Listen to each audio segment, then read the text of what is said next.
Bonjour à tous, donc comme vous le savez, la salle sera fermée jusqu'au au moins au 1er décembre. Donc on avait prévu de vous faire travailler le cadrage sur ce mois-ci. Donc avec Tanguy, on va vous présenter là le contenu de ce qu'on avait prévu de faire sur le mois de novembre. Du coup, on va vous montrer 3 manières de travailler. Donc, on va y avoir la première manière qui sera plutôt basique, ensuite la seconde où ce sera plutôt intermédiaire et la troisième où ce sera vraiment plus global, ce sera le cadrage que vous pouvez appliquer en sparring ou lors des combats. Voilà. Ok, donc on démarre du coup sur la première séance, la plus simple. Donc on va travailler en face à face. Il n'y aura quasiment pas de déplacement sur cette partie-là. Tanguy, lui, à chaque fois qu'il va essayer de décaler d'un côté ou de l'autre, à gauche ou à droite, moi je vais essayer de bloquer son déplacement avec un coup circulaire. Crochet, low kick, middle kick, peu importe. Voilà, tous les coups circulaires que j'ai à ma disposition.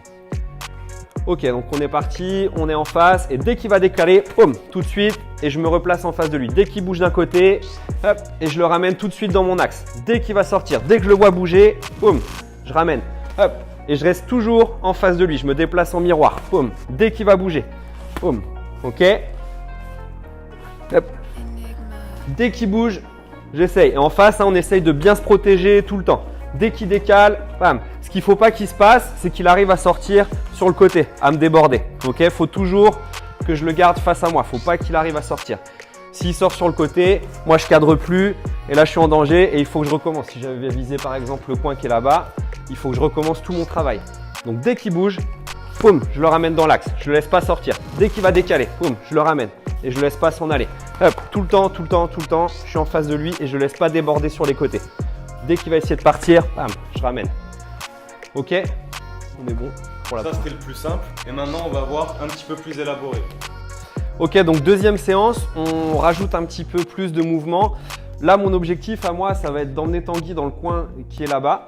Donc pareil, ce qu'on a fait tout à l'heure, dès qu'il va essayer de décaler d'un côté ou de l'autre, moi je vais le ramener dans l'axe. Donc il faut toujours que Tanguy il soit entre moi et le coin que je vise. Si ça commence à sortir d'un côté ou de l'autre, il va falloir que je change de stratégie, que je l'amène sur un autre coin. Donc on démarre face à face, toujours pareil. Et là, je mets un peu de pression, j'avance sur lui. Et dès qu'il va sortir, boum, je vais le ramener. Boum, dès qu'il veut bouger.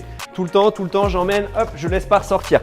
Toujours, je le ramène. Boum, encore, je continue. Et je mets toujours un peu de pression sur lui. Et une fois qu'il est dans le coin, là, on est bon, on peut commencer à boxer. Ok? Donc il faut toujours qu'il y ait cette ligne-là. Moi, mon adversaire, le coin où je veux aller derrière. Tout le temps. On démarre et là, il faut que je mette la pression, il faut que j'avance sur lui et je ne laisse pas sortir. Dès qu'il va essayer de sortir, il faut que je le ramène et je me déplace tout le temps en miroir face à lui. Je ne lui laisse pas d'espace, je ne veux pas qu'il déborde. J'arrive ici, si jamais il arrive à sortir, il faut que je recommence tout, il faut que je trouve un autre coin pour essayer de cadrer. Ok, donc il faut toujours que je le garde dans mon axe. Je me place où il faut et je démarre. J'avance sur lui et je ne le laisse pas ressortir. Boum, je l'emmène toujours. Boum, je ne le laisse pas sortir tout le temps. Hop. Dès qu'il veut sortir, je vais le bloquer et je ne vais pas le laisser partir. Une fois que j'ai emmené dans le coin, là je peux y aller. J'envoie mon enchaînement, boum. Et surtout, je ne me jette pas sur lui, je garde la distance. Là, il n'a nulle part où aller, il ne peut plus partir. Ok, il est cadré, donc il est dans son coin.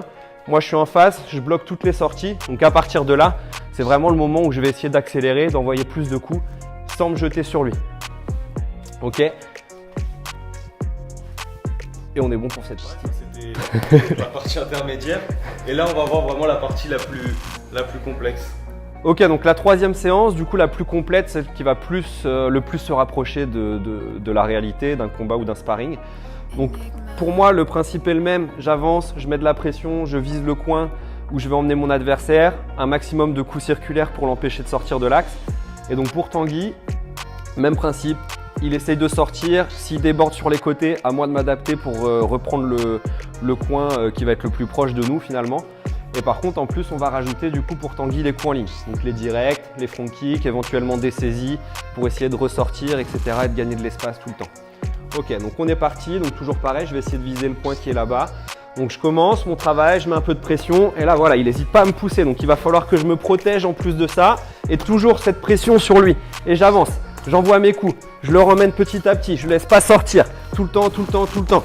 On arrive ici, boum, il va essayer de regagner de l'espace, il faut que je le ramène dans le coin, je ne le lâche pas, je continue. Une fois que j'ai cadré, pareil, boum, je reste sur mes appuis, je boxe, éventuellement s'il peut, hein, il va ressortir à un moment donné, bam, je recommence. Je me replace où il faut, je ne lui laisse pas d'espace, je me protège, je ne le laisse pas trouver sa place, toujours sur lui. Boum, je le cadre. Dès qu'il essaye de sortir, je le ramène. Tout le temps pareil. Boum, et je continue.